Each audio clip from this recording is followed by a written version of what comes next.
नाज़रीन, हमारे साथी शैलेंद्र वांगू भी इस वक्त मौजूद हैं। चलिए सीधे रुख करेंगे शैलेंद्र का, और हमारे खास मेहमान भी मौजूद हैं। शैलेंद्र, इस वक्त हमारे पास 41 सीटों का जो रुझान है वो आ चुका है, क्या कुछ कहना चाहेंगे शैलेंद्र?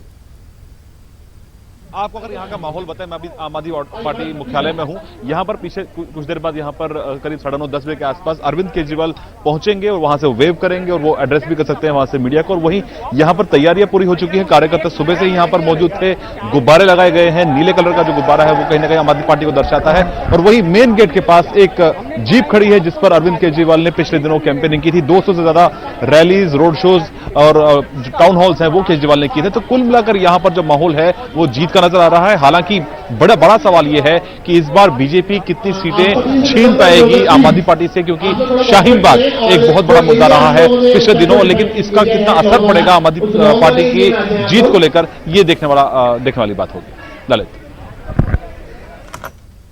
तो नाज़रीन, लगातार हम बात करने की कोशिश कर रहे हैं, हमारे साथी जो हैं वो भी पल पल का अपडेट हमें दे रहे हैं। और जिस तरह से आपको बता दें कि आम आदमी पार्टी यहाँ पर 27 पर लीड करती दिखाई दे रही है, बीजेपी 15 पर लीड करती दिखाई दे रही है। और ये वो तमाम मराकज़ हैं जहाँ की बराह रास्त तस्वीर हम आपको दिखा रहे हैं और पल पल का अपडेट भी जो है वो हम आपको लगातार दे रहे हैं। हमारे साथ दो खास मेहमान भी हमारे मौजूद हैं जिनसे हम लगातार बात कर रहे हैं। देवराज सिंह जी हैं और प्रदीप भटनागर जी भी हमारे साथ मौजूद हैं। देवराज सिंह जी, जिस तरह से लगातार आप कहते रहे हैं कि जो नेशनल इश्यूज हैं उनका भी कहीं ना कहीं असर जो है वो दिल्ली चुनाव में देखा जा रहा है, क्योंकि अक्सर ये कहा जाता रहा है कि सेंटर और स्टेट में जो स्कीम को लेकर अक्सर लड़ाई होती रही है कि हमने ये स्कीमें भेजी हैं मगर उनका इंप्लीमेंट नहीं किया गया, उनको लागू नहीं किया गया। ये तमाम चीजें भी इस बार देखने में आई हैं। देवराज जी, देखिए, ये बस मैं वही कह रहा हूं कि यहाँ का जो वोटर है ना, अभी क्या है कि अगर आप मैनिफेस्टो देखें, इलेक्शन मैनिफेस्टो देखें आम आदमी पार्टी का, तो एक जो लैंग्वेज है भोजपुरी लैंग्वेज है जिसको वो स्टेट की भाषा में जोड़ने की बात उन्होंने मैनिफेस्टो में किया। तो जो लोकल यहाँ पर दिल्ली का लोग अब लोकलाइज नहीं रहा है, दिल्ली में अब सभी जगह के लोग हैं। तो इसीलिए जो मुद्दे हैं वो राष्ट्रीय भी होंगे और लोकल भी होंगे, लेकिन लोकल जो जरूरतें हैं, मूलभूत जो जरूरतें हैं, उनको पार्टियां फोकस कर रही हैं। तो उसमें आपको मैं कुछ पॉइंट गिना रहा हूं, जैसे क्या क्या दिल्ली में समस्याएं हैं जी। जैसे कॉन्ट्रैक्चुअल सिस्टम है, तो कॉन्ट्रैक्चुअल सिस्टम को आम आदमी पार्टी भी कह रही है कि हम उसको रेगुलराइज करेंगे। उसी तरह से सीलिंग की बात आती है कि सीलिंग जो आम आदमी पार्टी ने कहा कि जो सीलिंग हुई थी कमर्शियल और उस तरह से जो गतिविधि जो फैक्ट्री वगैरह उनको भी हम ओपन करेंगे, हम इसके काम करेंगे। तीसरा, सफाई कर्मचारियों को हम उनको बढ़ाएंगे, उनको रेगुलर करेंगे। जी। तो ये कॉन्ट्रैक्चुअल सिस्टम से ये मैनिफेस्टो को जो लोग हैं उनको प्रभावित करते हैं। इसके साथ ही जैसे बीजेपी के मैनिफेस्टो में देखें तो वो 2 रुपए किलो आटा करेंगे। उसी तरह से जो विषय रख रहे थे कि जहां झुग्गी वहीं मकान। तो इस तरह से जो विषय थे वो ऐसे मुद्दे हैं सभी पार्टियों के जो लोकल भी विषय हैं। लोकल के साथ ही साथ जो विषय राष्ट्रीय हैं उनको भी हम देखेंगे। जैसे CAA का जो मुद्दा है, शाहीन बाग NCR का जो मुद्दा है, तो शाहीन बाग का जो विषय है वो कोई लोकल वाला मुद्दा नहीं था, वो नेशनल मुद्दा है। तो नेशनल मुद्दा 2 महीने तक चला है। तो ये हम ये नहीं कह सकते कि यहाँ पर दिल्ली की जो राजनीति है केवल दिल्ली के लोगों के लिए है। दिल्ली की राजनीति पूरे देश की राजनीति को प्रभावित करती है। दिल्ली की सियासत जो है वो पूरे मुल्क की सियासत पर असरअंदाज होती है। टैली में हमारे तमाम नाज़रीन देख सकते हैं, सबसे पहले सबसे सटीक और काबिले एतमाद जो हम आपको रुझानात का दे रहे हैं वो आप टैली में देख सकते हैं। 70 में से अब तक 45 जो रुझान है वो हमारे पास आ चुके हैं। इस पे आप 29 पर लीड करती दिखाई दे रही है और बीजेपी 16 पर लीड करती दिखाई दे रही है। लगातार जो हमारी टैली है वो हम आप तक पहुंचा रहे हैं। और प्रदीप भटनागर जी, जिस तरह से अभी देवराज जी बात कर रहे थे कि इस बार का जो दिल्ली चुनाव रहा है, पहले कुछ महीनों तक अगर हम देखें तो वहां पर काम की बात होती रही, लेकिन उसके बाद सिर्फ और सिर्फ बयानात का जिक्र होता रहा। इसका असर आज कहीं ना कहीं वोटों की गिनती पर आपको दिखाई देगा। क्या कुछ कहता है आपका तज्जिया?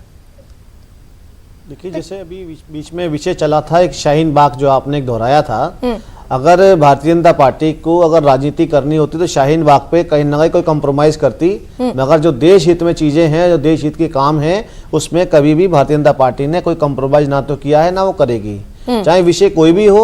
अगर राजनीति का अगर लालच होता तो हम बहुत कुछ बैठते सोचते, मगर नहीं, ऐसा नहीं था। हम लोगों को पहले देश है, उसके बाद राजनीति है। राजनीति तब रहेगी जब देश होगा। इस चीज को लेके ही शाहीन बाग का जो विषय है, देखिए उसे कहीं तक इन पार्टियों ने कहाँ मोड़ा, कहाँ टेढ़ा मेढ़ा करा, कहाँ समझाया, ये सबने देखा आपके माध्यम से भी, और आपके साथ भी वहाँ क्या दुराचार हुआ, क्या व्यवहार हुआ, ये आपको भी पता है। शाहीन बाग को जो विषय बनाया गया है, इन्होंने किस स्तर तक दिखाएगा, मगर नहीं। देखिए भारतीय जनता पार्टी अगर जनता के बीच में गई, अपने काम को लेके गई, अपनी चीज़ों को लेके गई, क्या फ्री और क्या पैसा, सब चीज़ों को दिखाया गया सामने।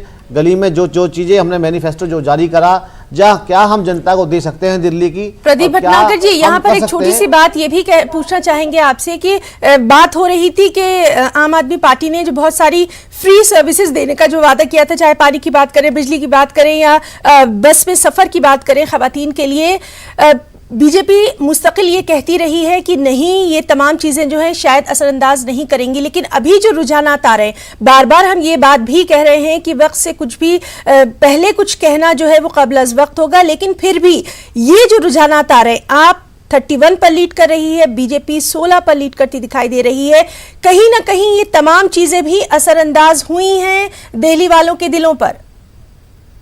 देखिए केजरीवाल साहब ने इस फ्री के चक्कर में जो पुराने विषय और मुद्दे थे ना, उनको उन्होंने धूमिल कर दिया है, उन्हें मिटा दिया है। मगर जिस दिन केजरीवाल सरकार हटेगी, जब इनके राज खुलेंगे, तब पता लगेगा कि जो बिजली का ऑडिट होना था वो कहाँ चला गया, कि बिजली जो बिजली हमारे घर आ रही है उसको कितना पैसा चुकाना है उधारी का, वो पता लगेगा। जल विभाग का देखिए, आप आए सत्ता के अंदर, आपने कहा जी टैंकर 200 करोड़ का टैंकर का घोटाला था, जिसमें चौधरी मदीन खुद उपाध्यक्ष थे, जो विधायक चुनाव लड़ रहे हैं सीलमपुर से, उस चीज़ कुछ नहीं हुआ, इन्होंने सब चीज़ें फाइलें दबा ली। ये तो जिस जगह को पता है। मगर क्या है, एक जो दिल्ली में जो उधार का सिस्टम जो चलाया है इन्होंने, सॉरी मैं माफी चाहूंगा, जो फ्री का कि बिजली फ्री है, तो 50 का जादुई आंकड़ा जो है वो भी छू चुका है। 50 टैली आप देख सकते हैं देवराज जी, प्रदीप जी आप भी देख सकते हैं कि 50 का आंकड़ा जो है वो भी अब क्रॉस कर गया है। 70 में से 50, जिसमें आम आदमी पार्टी 34 पर लीड करती दिखाई दे रही है और बीजेपी 16 पर लीड करती दिखाई दे रही है। देवराज सिंह जी, आपसे जानना चाहेंगे लगातार, क्योंकि हम इस अहम तस्वीर पर बने हुए हैं और अभी हम इसी पर बात करना चाहेंगे। देवराज जी, देखिए मैं यहाँ पर फिर भी वही बात कहूँगा कि अब हमें ये मालूम हो जाना चाहिए कि क्या ईवीएम ओपन हो रही है या बैलेट वाला जो वोट है वो काउंट हो रहा है। तो ये अभी क्लियरिटी हो जाएगी जब से दिल्ली का, तब से वास्तविक रुझान आना स्टार्ट होंगे। तो पहला जो शुरुआती दौर होता है आधा पौना घंटे का, वो जो वोट आते हैं उनको जो दिखाया जाता है, तो एक पार्टियों के लिए तो वो वोटर प्रभावित थोड़ा घना करते, उससे कोई फर्क नहीं पड़ रहा है। लेकिन वास्तविकता जो स्टार्ट होगी, अब स्टार्ट हो चुकी होगी, तो उससे वास्तविक रिजल्ट सामने आएंगे निकल के। तो अभी मैं ये नहीं कह सकता कि अभी 10 बजे के बाद सारी जो पोजीशन है वो क्लियर हो जाएगी, मुझे जहां तक लग रहा है कि किसकी तरफ क्या जा रहा है। तो अभी शुरुआती दौर है, तो शुरुआती दौर में जब सारे काउंटिंग स्टार्ट हो जाएंगी लोकल जो भी है, जहाँ का जो ईवीएम का द्वारा, तो तब वो स्थिति स्पष्ट हो पाएगी। जी, तो बिल्कुल न्यूज़ 18 नेटवर्क जो है वो भी इन तमाम चीज़ों का खास ध्यान रखता है, और जिस तरह से लगातार हमारे तमाम नाजरीन भी देख रहे हैं, जो हमारी टैली है उसके ज़रिए हम बता रहे हैं कि 52 यानी 52 जो अभी तक रुझान जो है वो हमारे सामने आ चुका है।